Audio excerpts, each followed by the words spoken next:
ইংরেজি বলেন, বাংলা বলেন, আরবি বলেন, উর্দু বলেন, এই বলেন সেই বলেন, পৃথিবীর সমস্ত বইয়ের সমস্ত ভাষা যেটাই হোক না কেন, যদি বলা হয় এটা মুখস্থ করে আমাকে একদিনের ভিতর আমাকে রিপ্লাই দাও, কখনো কারো পক্ষে দাড়ি কমা সহ বলা সম্ভবপর নয়। এক নাম্বার কথা। দ্বিতীয় নাম্বার কথা, যদি মুখস্থ করেও নেই, 3 দিন পরে, 4 দিন পরে, 1 সপ্তাহ পরে, 1 মাস পরে যদি প্রশ্নটা করা হয়, কখনো উত্তর দেওয়া সম্ভবপর নয়। হয়তো কল্পনার জগতে এতটুকু বলতে পারবেন, যাদেরকে আপনি নামে চেহারাই চিনেন, এতটুকু বলতে পারবেন অমুক এসেছিল, অমুক এসেছিল, এতটুকু বলা যাবে। কার নামে কি ছিল উপাধি, সেটা যদি বলতে হয়, কারো পক্ষে বলা সম্ভবপর নয়। একটা পৃষ্ঠার কথা বলছি আমি, একটা পাতার কথা বলছি, কিন্তু বড় তাজ্জুবের বিষয়। ইমানদার ভাইয়েরা মনের কানটা প্রস্তুত রাখবেন। বড় তাজ্জুবের বিষয়, বড় অবাক করা বিষয়। একটা পৃষ্ঠা নয়, 2টা পৃষ্ঠা নয়, 3টা পৃষ্ঠা নয়, 5টা পৃষ্ঠা নয়, 10টা পৃষ্ঠা নয়, 30টা পারা কোরআন শরীফ, 30টা পারা কোরআন শরীফ, সুবহানাল্লাহ। 30টা পারা কোরআন শরীফ, 114টা সূরা, কত হাজার হাজার আয়াত। এবার আপনার এলাকায় 6 বছরের একটা সন্তান হাফেজে কোরআন হয়ে গিয়েছে, ফুলের মালা দিয়ে তাকে স্বাগতম জানালাম। 7 বছরের বাচ্চা কোরআনের হাফেজ আছে, 8 বছরের বাচ্চা কোরআনের হাফেজ আছে। হাফেজ হওয়ার পরে এবার আমরা জানি হাফেজে কোরআন যারা আছে তারা 12 মাস হয়তো কোরআন পড়তে পারে না, ওই রমজানের 1 মাস আগে থেকে মোটামুটি একটু রিহার্সেল করে আবার সেই হাফেজে কোরআন খতমে তারাবির মধ্যে দাঁড়ায় যাচ্ছে। এবার হাফেজে কোরআনকে যদি প্রশ্ন করা হয় 4র্থ নম্বর পারা 3 নম্বর পৃষ্ঠা থেকে একটু বলা শুরু করো তো, হয়তো 2টা 3টা 4টা সেকেন্ড অপেক্ষা করবে, এবার সে কোরআন তেলাওয়াত করতে শুরু করে দেয়, সুবহানাল্লাহ। যদি বলা হয় সূরা ইয়াসিনের 5 নম্বর আয়াতের পর থেকে বলো, পড়তে প্রশ্ন করতে দেরি, উত্তর দিতে দেরি হয় না। সূরা রহমান পড়ে, সূরা ইয়াসিন পড়ে, সূরা মুলক পড়ে, সূরা রহমান পড়ে, সূরা বাকারা বলে, সূরা ইউনূস বলে, সূরা মুহাম্মদ পড়ে, পড়তেই আছে, পড়তেই আছে, পড়তেই আছে, পড়তেই আছে। এবার জগৎ জিজ্ঞেস করে, ইংরেজি তো মুখস্থ থাকে না, বাংলা তো মুখস্থ থাকে না, এই কোরআনটা কিভাবে মুখস্থ? হাফেজে কোরআন উত্তর দেয়, এই মুখস্থটা ব্রেন দিয়ে হয় নাই, এটা দিল দিয়ে হয়েছে, এটা শক্তি দিয়ে হয় নাই, রবের রহমত দিয়ে হয়েছে। গরর হতা হই একখান অনারতন সংসার আছে না, আচ্ছা হদন সংসার মানে শুধু বউর হতা চিন্তা করো তো, হদুজুর বউ নাই আছে কেন হইল,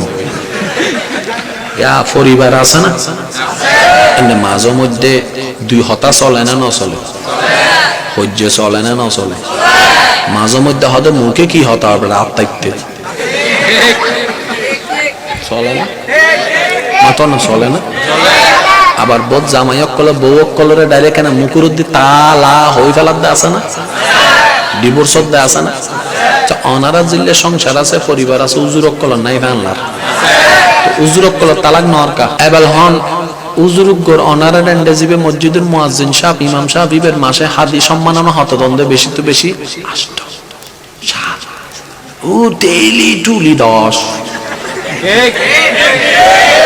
এবার হন বাজারের অবস্থায় যে হইলে গরমই বেগুনো জানা আছে না নাই, 10,000 টাকা দেখি কারণ বিল দিব না, ঘর ভাড়া দিব নাকি বাজার খরচ দিব নাকি কি জানে হয়, ফুয়া মাইয়ের ফরালাহার খরচ দিব না ওষুধের খরচ দিব, কিচ্ছুই তো নর। হারন জানে 50,000 টাকা হামাইয়ের ঘর চলার মজার, 10,000 টাকা দেখি চলাই তো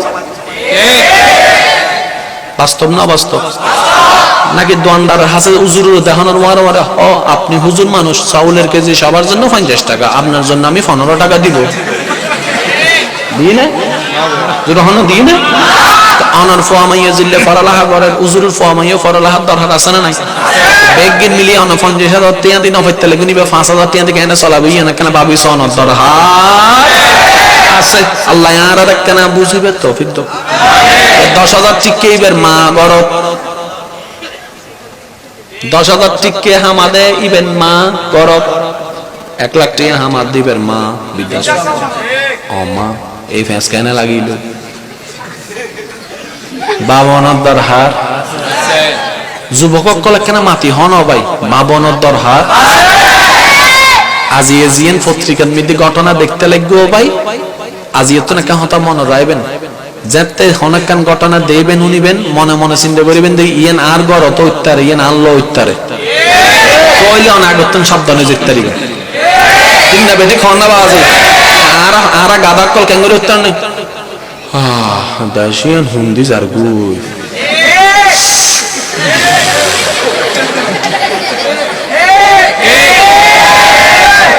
মানুষের অবস্থা দিন দিন কেন গিয়েছ নোংরা বানাই ফেলা সাইডি মিটকে বুঝুন না নিজে হকদের নোংরা বানাই ফেলা ঈদের ডাস্টবিন বানাই ফেলে রাস্তায় আছে না আছে না আছে না যদি নিজের বালা হন তৈলে একখানা বাবনের দরকার। সেজন্য আমি সবার কাছে অনুরোধ করব। এখন আপনি বলবেন কি তাহলে কি আমি সবাইকে আলেম বানাবো? দরকার নেই, আলেম বানাবেন কেন? আলেম হওয়াটা তো নসিবের ব্যাপার, হাফেজ হওয়াটা তো নসিবের ব্যাপার। কিভাবে বুঝাই আমি আপনাদেরকে? বিরক্ত হচ্ছেন না তো আপনারা? আমি সবার একটু মনোযোগ নিব। এই মোবাইল দাও। হ্যাঁ না জিয়ে তুই ফ্রেম ঢুকে দে মা বিলু দোষী দোষেন ঘরের দোষ যে সালাক আছে তে টাসফোন নহলয় টাসফোন কিলে নহলয় হত্যারও নেই ইয়ে নৌনো চিন পড়ো হই। এই পোস্টারে লেখা আছে না, যুবক ভাইয়ের একটা আওয়াজ দেন, পোস্টারে লেখা আছে না? আমার কথা কি কষ্ট পাইছো তুমি? হ্যাঁ আই লাভ ইউ, কষ্ট নিও না। I can fall me. এই পোস্টারে লেখা আছে না? সবার একটু রিপ্লেটা চাচ্ছি, আছে না? এই লেখাটা যদি কাউকে আপনি 2টা দিন সময় দেন, আপ টু বটম পুরা দাড়ি কমা সহ আমাকে মুখস্থ করে 2 দিনের ভিতর দিও, সে 2 দিনের ভিতর কি পুরাটাই অক্ষরে অক্ষরে দাড়ি কমা সহ মিলিয়ে দিতে পারবে? It's quite impossible. বুঝবেন কথা? এটা এমন একটি বাস্তবতা যেটা টোটালি অসম্ভব। এবার আপনি দেখেন আগামীকালকে পরীক্ষা, রাতের বেলা আমরা এসে প্যারাগ্রাফ মুখস্থ করছি, পরীক্ষার হলে গিয়ে সব মনে আছে প্রথম লাইন নিয়ে বলি গে, তারপর সামনে জনের গুতোয় ওই মাতন না কিরে তোর তোকে জানা নাই 2 নম্বর লাইনে তো বেদিন জানি প্রথম লাইনে বলি গে দিই। কালকে রাতে পড়া, পয়েন্ট একটু নোট করবেন প্লিজ, কালকে রাতে পড়া জিনিস ফজরের বেলায় মনে। ক্লাস 9 পাস করে আসা 3 বছর হয়েছে ছেলে মেয়েটাকে যদি জিজ্ঞেস করেন স্যার ক্লাস 9 এর প্যারাগ্রাফটা বলতো, হলইস না মনে রাখতাম। তুই মুখস্থ করছিলি না? করছিলাম তো। তো কেন করছো? শিকার জন্য না? কয় হ। তো মনে রাখস না কেন? কদিন লেহি বেললে মুখস্থ করছিলি। বাস্তব না বাস্তব? এবার বলেন ক্লাস 8 এর পড়া মনে আছে? 9 এর পড়া মনে আছে? জোরে বলেন 9 এর পড়া মনে আছে? 10 এর পড়া মনে? মানে যেটা ফেলে আসি সেটা আর মনে রাখার টাইম। এবার দেখেন আমাদের ছোট নদী চলে বাঁকে বাঁকে, এই অটো ভাস বগি, এই অটো ভাষণ দেখুন, আমাদের ছোট নদী চলে বাঁকে বাঁকে। ওই ছোটবেলায় পড়ছেন, এটা এখনো মনে আছে কেন? বাবার মতো বিষয়, হাট্টিম টিম টিম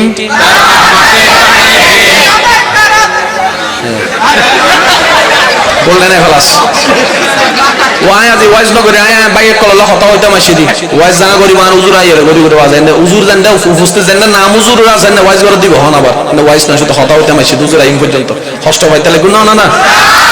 আই ছেলেরা আই মেয়েরা ফুল তুলিতে যায়, ক্লাস 9 এর ভরা মনে নাই, ওই 10-12 বছর আগের ভরা। এটা আপনি নিজেকে প্রশ্ন করে দেখবেন, কি রে আমার এগুলো মনে নাই, এগুলো মনে আছে কেন? নিশ্চয়ই কোন একটা জায়গায় বেজাল। এবার শুনেন, আমি মাইকের আওয়াজ যতটুকু যাচ্ছে বিশেষ করে আমার যুবক ভাইদের একটু আমি মনোযোগ আকর্ষণ করব। যদি আমার বোনেরা শুনে থাকেন, আমি আমার বোনদের শ্রদ্ধার সাথে বলছি, মনোযোগ আকর্ষণ করব।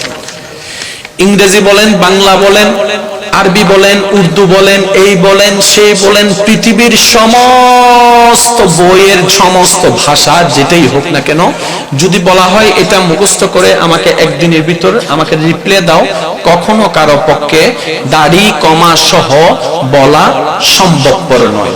এক নাম্বার কথা। দ্বিতীয় নাম্বার কথা, যদি মুখস্থ করেও নেই, 3 দিন পরে, 4 দিন পরে, 1 সপ্তাহ পরে, 1 মাস পরে যদি প্রশ্নটা করা হয়, কখনো উত্তর দেওয়া সম্ভবপর নয়। হয়তো কল্পনার জগতে এতটুকু বলতে পারবেন, যাদেরকে আপনি নামে চেহারাই চিনেন, এতটুকু বলতে পারবেন অমুক এসেছিল, অমুক এসেছিল, এতটুকু বলা যাবে। কার নামে কি ছিল উপাধি, সেটা যদি বলতে হয়, কারো পক্ষে বলা সম্ভবপর নয়। একটা পৃষ্ঠার কথা বলছি আমি, একটা পাতার কথা বলছি, কিন্তু বড় তাজ্জুবের বিষয়। ইমানদার ভাইয়েরা মনের কানটা প্রস্তুত রাখবেন। বড় তাজ্জুবের বিষয়, বড় অবাক করা বিষয়। একটা পৃষ্ঠা নয়, 2টা পৃষ্ঠা নয়, 3টা পৃষ্ঠা নয়, 5টা পৃষ্ঠা নয়, 10টা পৃষ্ঠা নয়, 30টা পারা কোরআন শরীফ, 30টা পারা কোরআন শরীফ, সুবহানাল্লাহ। 30টা পারা কোরআন শরীফ, 114টা সূরা, কত হাজার হাজার আয়াত। এবার আপনার এলাকায় 6 বছরের একটা সন্তান হাফেজে কোরআন হয়ে গিয়েছে, ফুলের মালা দিয়ে তাকে স্বাগতম জানালাম। 7 বছরের বাচ্চা কোরআনের হাফেজ আছে, 8 বছরের বাচ্চা কোরআনের হাফেজ আছে। হাফেজ হওয়ার পরে এবার আমরা জানি হাফেজে কোরআন যারা আছে তারা 12 মাস হয়তো কোরআন পড়তে পারে না, ওই রমজানের 1 মাস আগে থেকে মোটামুটি একটু রিহার্সেল করে আবার সেই হাফেজে কোরআন খতমে তারাবির মধ্যে দাঁড়াই যাচ্ছে। এবার হাফেজে কোরআনকে যদি প্রশ্ন করা হয় 4র্থ নম্বর পারা 3 নম্বর পৃষ্ঠা থেকে একটু বলা শুরু করো, তো হয়তো 2টা 3টা 4টা সেকেন্ড অপেক্ষা করবে, এবার সে কোরআন তেলাওয়াত করতে শুরু করে দেয়, সুবহানাল্লাহ।